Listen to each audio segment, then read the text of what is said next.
Boa noite, boa noite. Chegando 2 minutinhos atrasado, gente, me perdoe. Boa noite para quem está chegando, sejam bem-vindos. Enfim, hein? Consegui voltar para uma live, hein? Espero que todos estejam aqui participando. Se quiser mandar pergunta, só colocar aí embaixo que eu respondo. Se não quiser fazer perguntas aqui, tem uma caixinha aí que tem um balãozinho. Pode mandar pergunta aí, tá? Sejam bem-vindos quem vai chegando. O Instagram demora um pouquinho para atualizar que eu cheguei, mas vamos dar início, tá? Se você está assistindo gravado, qualquer coisa, você deixa nos comentários aí a sua mensagem. Bora, bora, beijo meninas, sejam bem-vindas. Hoje a gente vai falar sobre um assunto importante, né? Que é sobre a avaliação neuropsicológica. Eu recebo muitas perguntas no direct, também algumas mães que me procuram. Algumas têm uma leve impressão do que é avaliação neuropsicológica, outras não sabem o que é. Então, eu resolvi dar início a essa sequência de lives falando justamente da avaliação neuropsicológica. Prometo não tomar muito o seu tempo, porque eu falo bastante, né?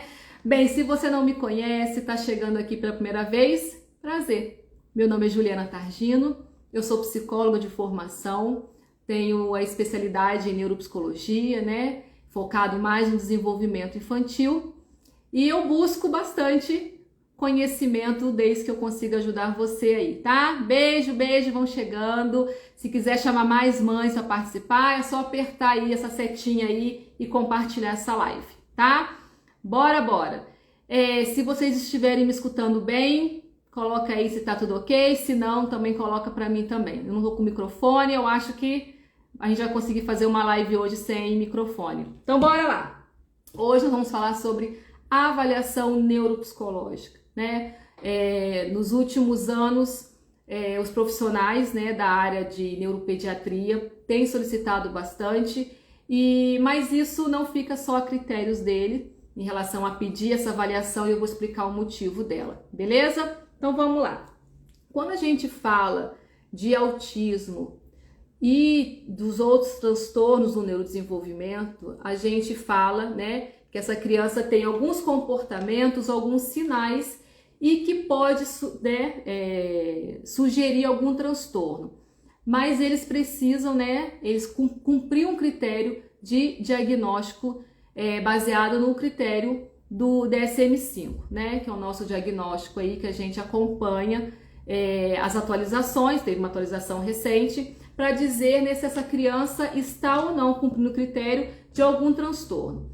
E hoje a gente vai falar especificamente do autismo. Eu tenho uma live aqui que eu falei sobre avaliação neuropsicológica para o TDAH. Se você não assistiu e se você tem interesse, vale a pena dar uma olhadinha. Hoje a gente vai falar sobre o autismo, tá? Mas de vez em quando a gente pode ser que a gente entre em outro tema, mas a respeito da avaliação do autismo. É importante vocês entenderem, primeiro, que o diagnóstico de autismo, tá? Ele não é baseado em nenhum exame médico, tá? Já quero, antes de a gente entrar propriamente dito sobre avaliação, eu quero te dizer o seguinte: se você estava com suspeita, levou no médico, o médico mandou fazer um exame, ressonância, tomografia e deu tudo ok, não é esse exame que vai dizer para você ou para o médico que essa criança tem autismo, tá? Tem muitas mães chegando aqui no consultório com esse relato: fez todos os exames, Juliana, e deu tudo normal. E eu falo, não tem hoje, no momento que eu tô fazendo essa live, não tem nenhum marcador biológico, tá? Quando o médico ele suspeita de outra coisa, aí sim ele manda fazer o exame, tá? Mas a gente vai chegar nessa questão das comorbidades. Então não existe nenhum exame médico, nenhum marcador que vai estar lá identificando. Juliana, mas eu ouvi falar de um exame de sangue e blá blá blá. Tem gente fazendo, mas tem estudo em cima disso. Mas hoje ele não fecha diagnóstico para autismo, tá? O que fecha diagnóstico para autismo são observações clínicas, tá? Que fecha não. O que nos ajuda a identificar se essa criança tem ou não comportamentos de critérios para autismo são observações comportamentais. E aí a gente, recebendo, né, esse relatório da família, essa queixa da família, somado com os comportamentos que a escola também observa, a gente vê se essa criança tem comportamentos que preenchem esse critério. Tô nem falando de avaliação ainda, tá, gente? Calma aí. Tem que ser com calma. Então, aonde eu quero chegar? Que o diagnóstico de autismo, ele é clínico. O que é isso, Juliana, clínico? É através de observações que o profissional ele faz no ambiente dele, somado com o seu relato. Então, você vai fazer esse relato para o médico, para o neuropediatra, para a psicóloga, para a fono. Quem é esse profissional que recebe você, né? Ele vai fazer essa avaliação clínica, tá? E tem crianças que não é fácil a gente observar, que é onde a gente sabe que o autismo ele tem níveis. E o nível 1, ele é muito difícil de ser diagnosticado logo de início, através das observações clínicas. Principalmente, essa criança chega no consultório por volta de 8, 9 anos.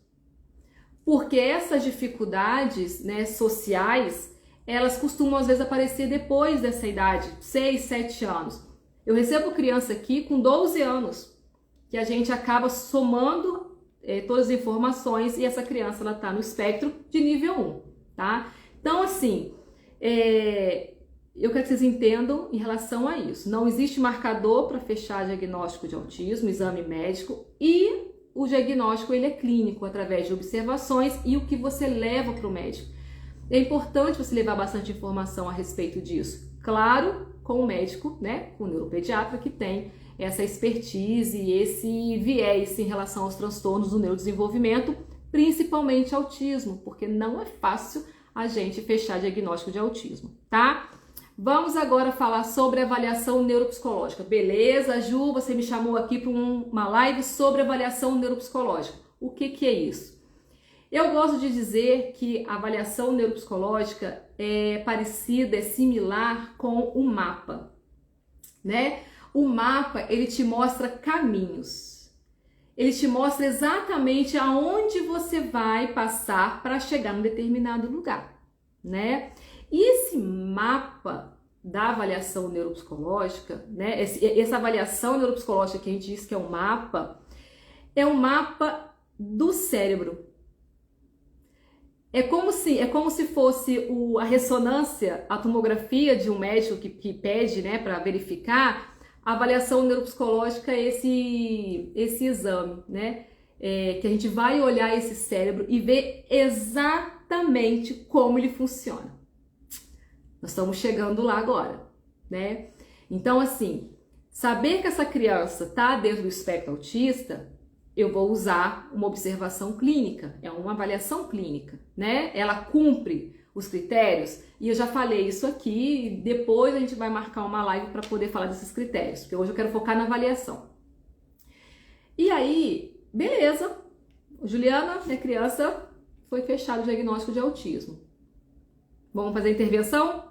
Vamos. Aí eu falo assim, mas nós vamos intervir aonde? Quais são os prejuízos que realmente essa criança tem? Quais são as potencialidades que ela tem? Então, a avaliação neuropsicológica, ela vem justamente para responder essas perguntas. Seja para a psicóloga que está fazendo a intervenção, seja para a fono que está na intervenção, seja para a TO que está na intervenção. Porque cada um, ao receber esse laudo, né, eu vou falar também que a gente fecha um laudo, é um mapa. A fono vai olhar lá onde ela precisa trabalhar e como esse cérebro funciona. Saber que é o autista, tudo bem, mas e aí? Então hoje a avaliação neuropsicológica ela permite a gente conhecer como está o funcionamento do cérebro e nos dá resposta de por que a criança se comporta desse jeito. Eu poderia acabar essa live agora aqui, porque não tem mais nada aqui a gente dizer. E aí, quando a gente recebe uma criança com uma avaliação neuropsicológica muito bem feita, facilita a intervenção de qualquer profissional, porque ele sabe exatamente o que ele vai fazer, como ele vai fazer e aonde ele vai intervir. E hoje, essa avaliação neuropsicológica tem tido tem demonstrado importância para os profissionais que trabalham com autismo, né? É claro que existe, né, uma bateria de testes que a gente faz na criança para essa avaliação neuropsicológica que nem todas as crianças vão conseguir fazer. E ela não conseguindo fazer, também me informa, me dá uma informação de por que ela não consegue fazer. Se eu estou fazendo uma avaliação, na avaliação neuropsicológica, que eu estou avaliando a atenção dela, que a atenção existe várias, né? Eu sei exatamente, ela não conseguiu fazer por quê. E aí eu consigo entendendo exatamente como essa criança funciona. É claro que uma criança que está em nível, né, 3, uns estão usando ainda o termo ainda grave, mas a nível 3, que é uma criança que está dentro do espectro, que necessita de um suporte muito substancial, ela não vai conseguir sentar e atender os comandos do teste. Mas não é que ela não tem condição, é que ainda atender comando para ela é muito difícil. Mas uma criança que está hoje no nível 1 para 2, ela tem condição de fazer uma avaliação neuropsicológica, tá? E aí eu já quero aproveitar e responder essa pergunta. A mãezinha tá até aí que eu já vi ela chegar. Ela me perguntou no direct. Juliana, a criança com autismo consegue responder teste? Consegue, ela consegue. É claro que dependendo dos prejuízos que ela tiver a nível comportamental, pode ser que alguns testes ela não consiga responder. Igual eu falei com você, nível 1 e nível 2 consegue fazer alguns testes. E aqueles que não fizer, a gente vai utilizar outros recursos dentro da avaliação neuropsicológica para responder essas perguntas em relação ao funcionamento, tá? E eu acho assim extremamente importante, agora eu quero entrar também em outro assunto em relação à avaliação ainda, além da importância da avaliação neuropsicológica na intervenção, eu quero dizer o seguinte: às vezes um profissional ele solicita uma avaliação neuropsicológica, né? E isso acontece muito com as fonos. As fonos, depois do neuropediatra, as fonos, elas pedem muita avaliação neuropsicológica. Por quê? Para fazer um diagnóstico diferencial. Às vezes a gente tem uma suspeita que a criança tem autismo, mas ela ainda fica naquela questão. Ela pede uma avaliação neuropsicológica justamente para a avaliação neuropsicológica responder ela se existe prejuízos cognitivos aqui dentro do cérebro que responde àquela pergunta, àquela hipótese diagnóstica que ela fez. Olha a riqueza da avaliação neuropsicológica, né? Eu sou suspeita porque eu gosto dela, porque ela responde perguntas.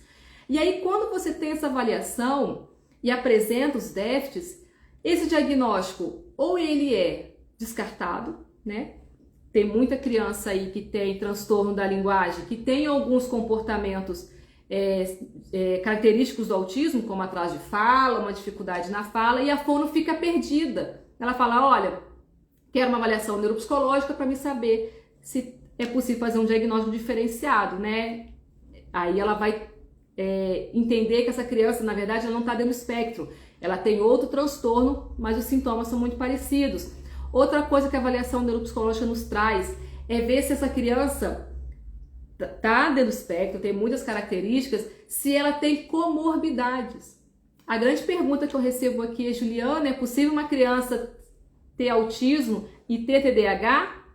Sim, é possível.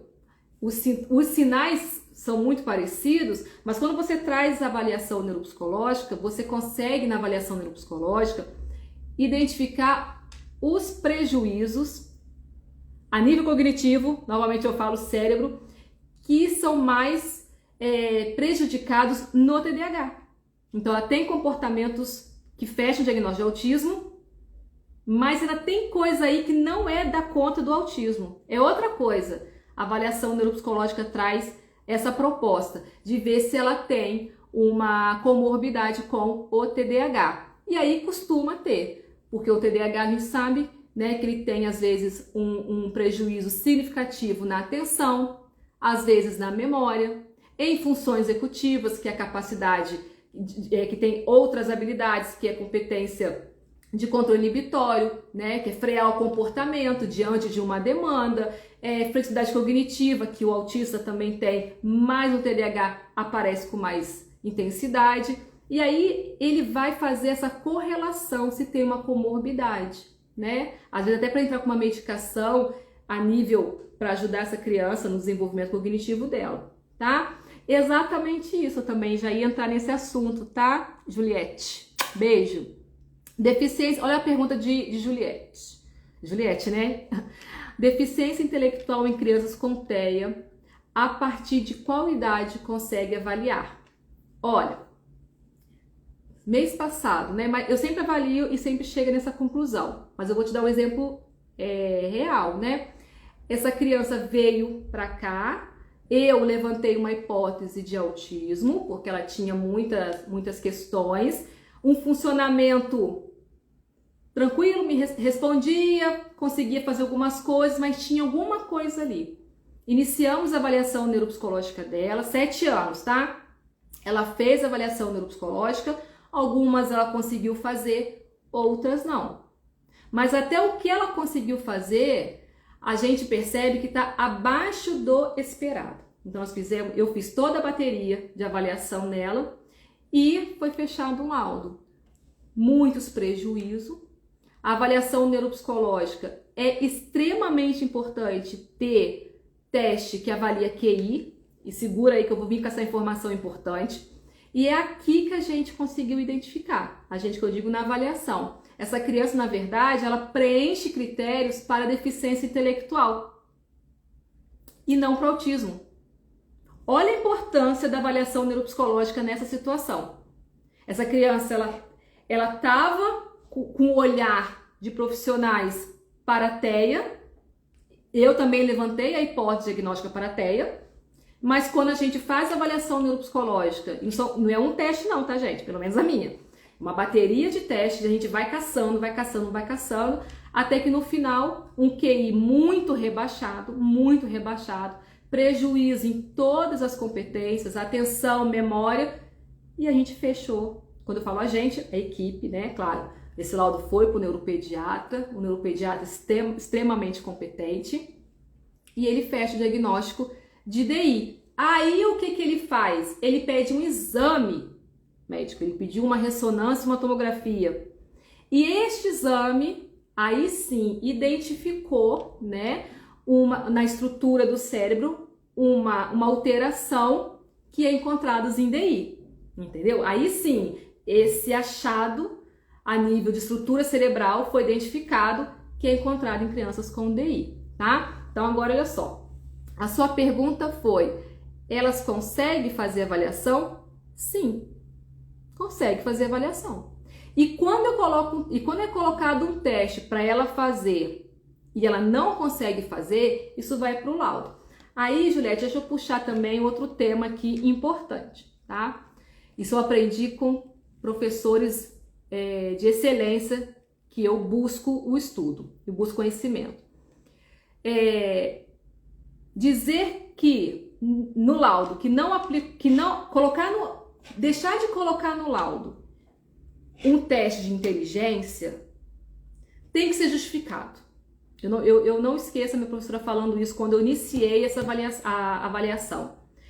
Eu tentar aplicar um teste de inteligência ou um outro teste, uma bateria, e a criança não responder, não conseguir, eu preciso colocar que foi feito, foi tentado, ela não conseguiu. Aí me diz alguma coisa. Agora, eu falar que eu não vou aplicar esse teste e falar que é uma avaliação neuropsicológica, a minha humilde opinião como profissional, eu não acho legal. Ju, por que você está falando isso? Porque eu tenho recebido, né? Hoje mesmo, uma mãe chegou até mim achando que tinha feito avaliação neuropsicológica e ela não fez, né? É claro, gente, que eu não estou aqui para falar de profissional, tá? Tô querendo apresentar a vocês que a avaliação neuropsicológica, ela é um procedimento que exige baterias de testes. Ela se resume a teste? Não. A avaliação neuropsicológica é muito mais que aplicação de teste. É atividade lúdica no tapete, vai usar outros recursos, jogos, brincadeira, para poder avaliar uma habilidade cognitiva. Se a criança não consegue responder um teste aqui, eu vou pegar minha caixinha lúdica para eu poder avaliar rastreio, para eu poder avaliar categorização. para eu poder avaliar a sustentação de atenção. Eu não vou colocar no laudo o teste, mas eu vou colocar nos instrumentos complementares que foi feito esse manejo para avaliar tal coisa, tá? E aí o que acontece? A avaliação neuropsicológica é importante ter os testes. Se não tiver, a profissional tem que colocar por que não aplicou o teste. A criança não ficou sentada, ficou levantando toda hora, eu tentei, expliquei. Ah, beleza, realmente, ela não tem essa competência, vamos intervir no comportamento para depois, por um tempo, depois de intervenção, a gente conseguir fazer essa avaliação. Isso acontece, já aconteceu comigo, a criança veio para avaliação, mandei mensagem para o médico falando, olha, ela tem muitos comportamentos funcionais, eu vejo uma condição, mas a gente tem que tirar esses comportamentos funcionais para conseguir dar conta.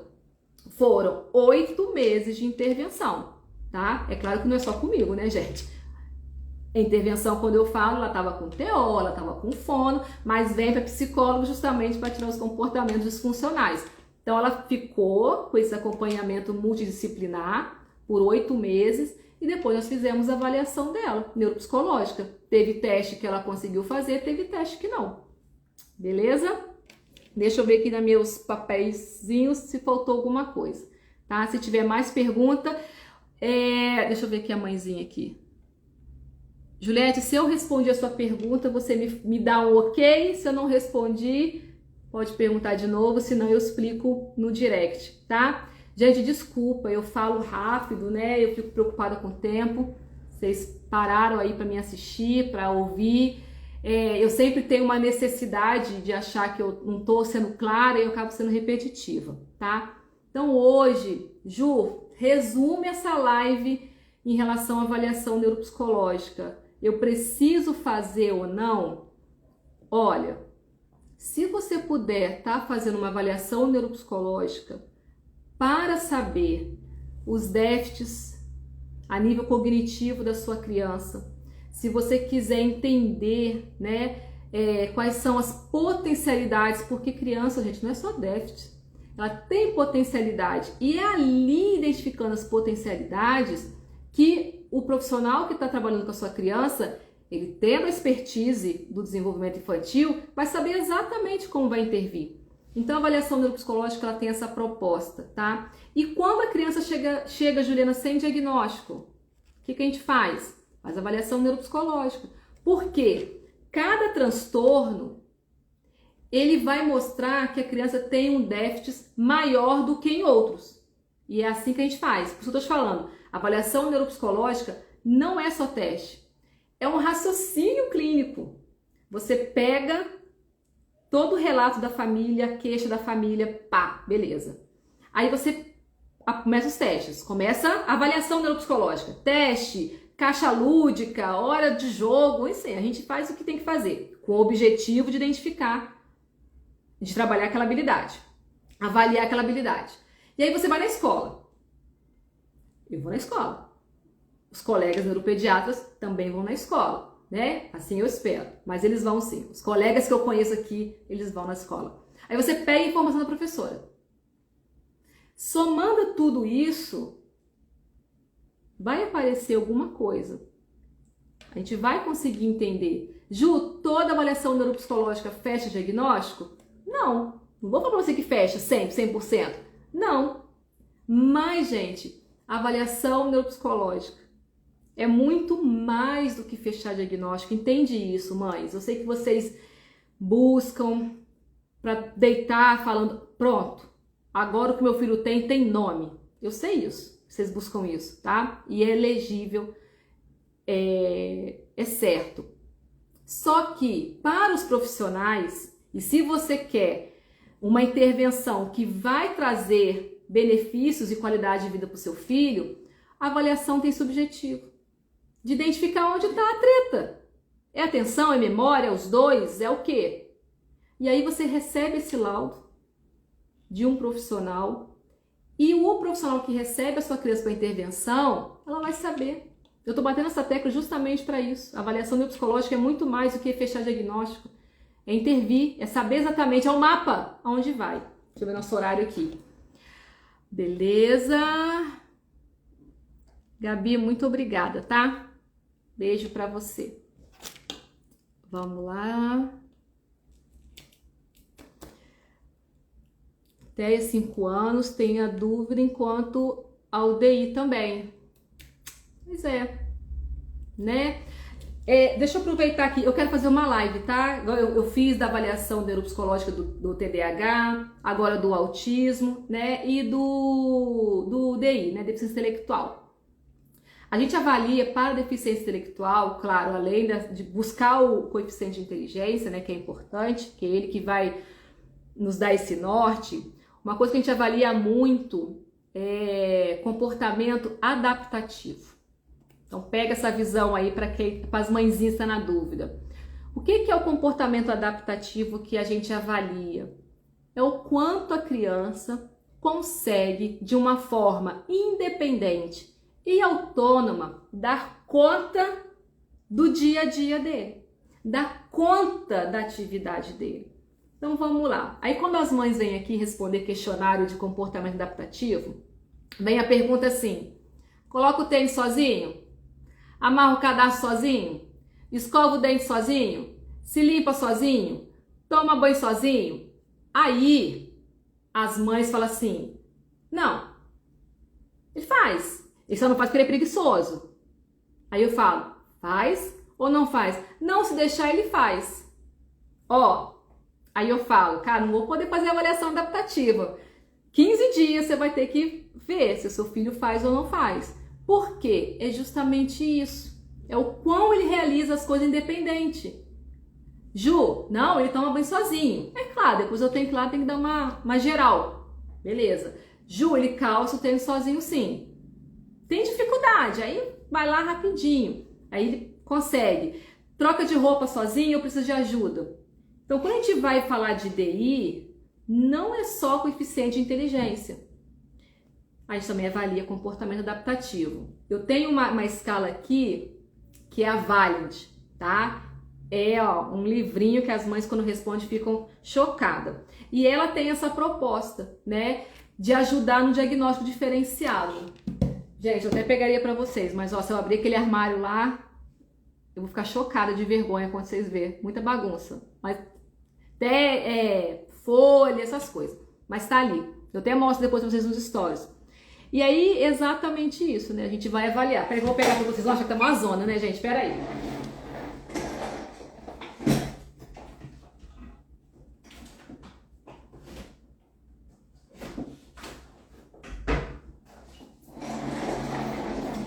Ó, essa aqui é a Valiant, ó. Isso aqui é difícil corrigir, vocês não têm noção. Aqui, ó, que legal que eu peguei, ó. Tem vários livrinhos dessa aqui, ó, que tem pro pai responder e tem pro professor responder. E eu sempre levo. Eu até levo, às vezes, uma caixinha de bis pro professor. Se tiver professor aqui, sabe que eu faço isso.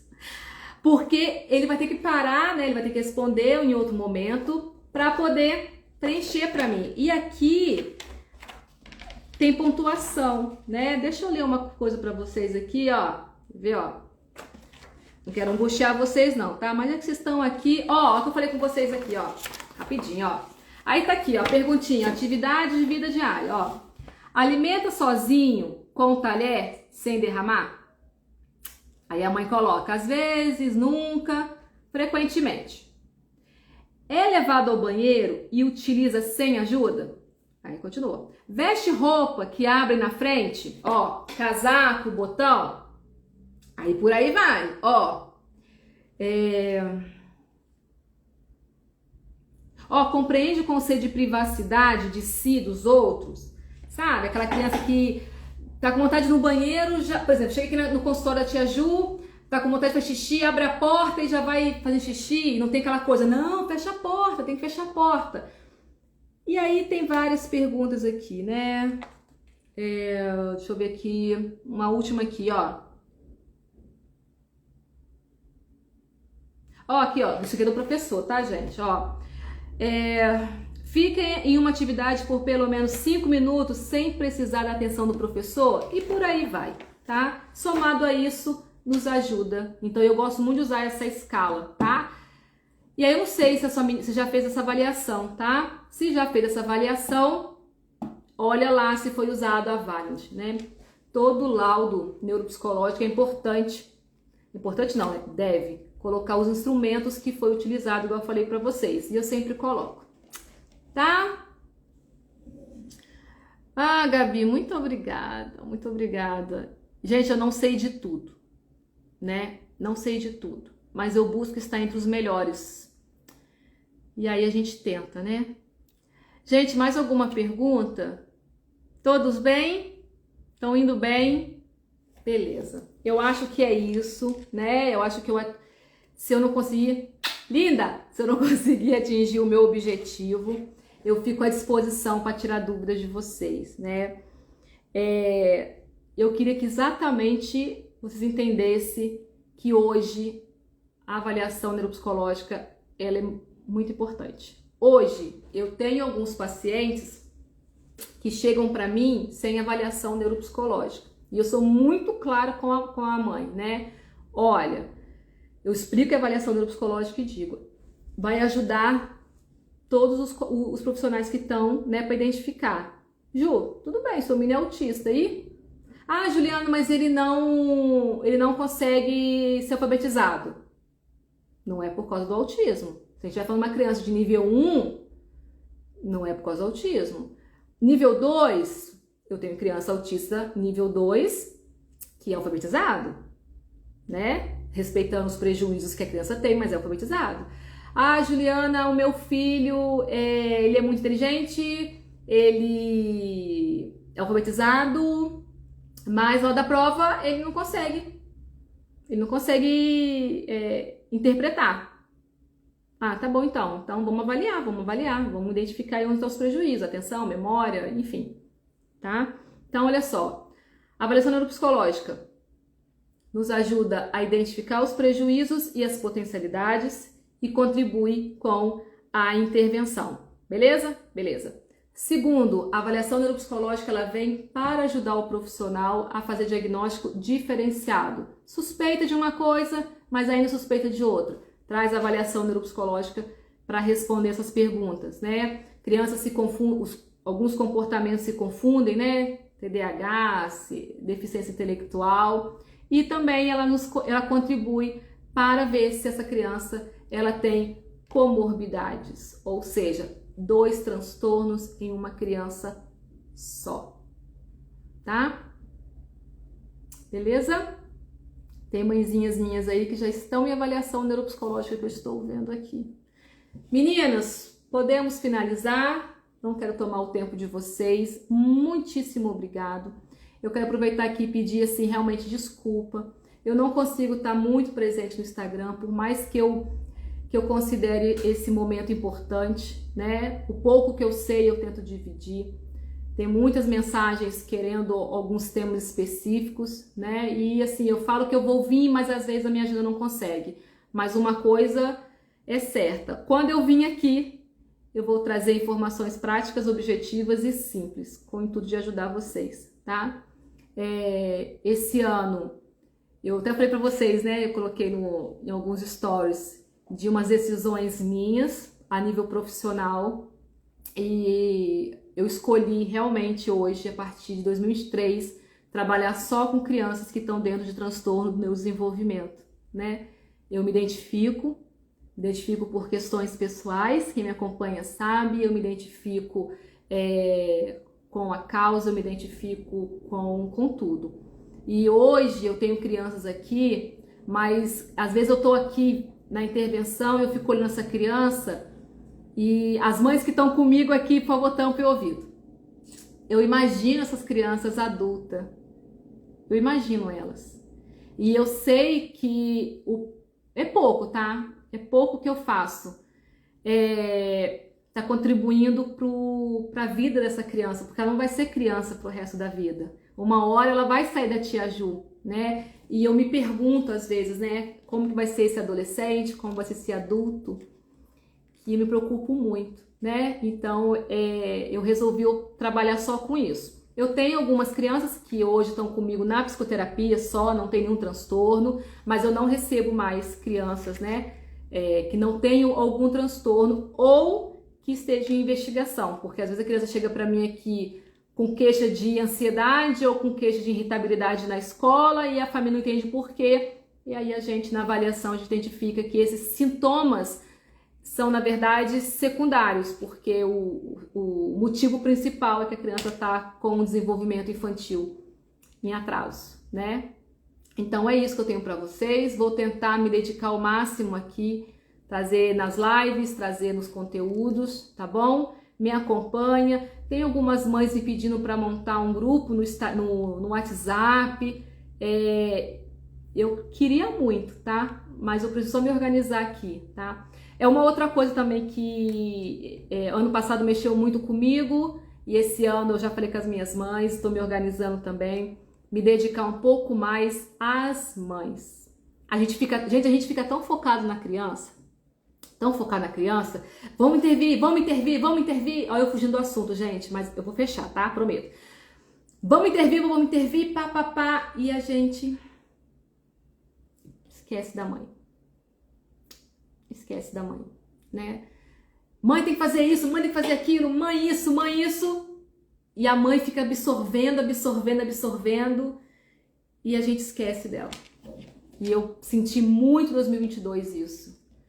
Que eu entrei com tudo na intervenção e eu não consegui dar atenção para as mães. E este ano eu fiz um combinado, um propósito comigo mesmo, que as mães, elas precisam e eu quero ser uma sementinha para ajudar elas. Tá bom? Eu já vou assim, fazer o spoiler, que vai rolar um evento aí das mães e depois eu conto porque eu tenho que falar com a minha equipe. Com o meu grupo que tá somando comigo, né? Na verdade eu tô somando com elas, eu acho. Esse trabalho com as mães, tá? Beleza? Beijo a todas, muito obrigada por estar aqui comigo. Se você tá assistindo gravado, deixa seu comentário aqui. Qualquer coisa, me chama no direct. Beijo, meninas. Beijo, tá? Fiquem em paz aí que vai dar tudo certo. Tchau!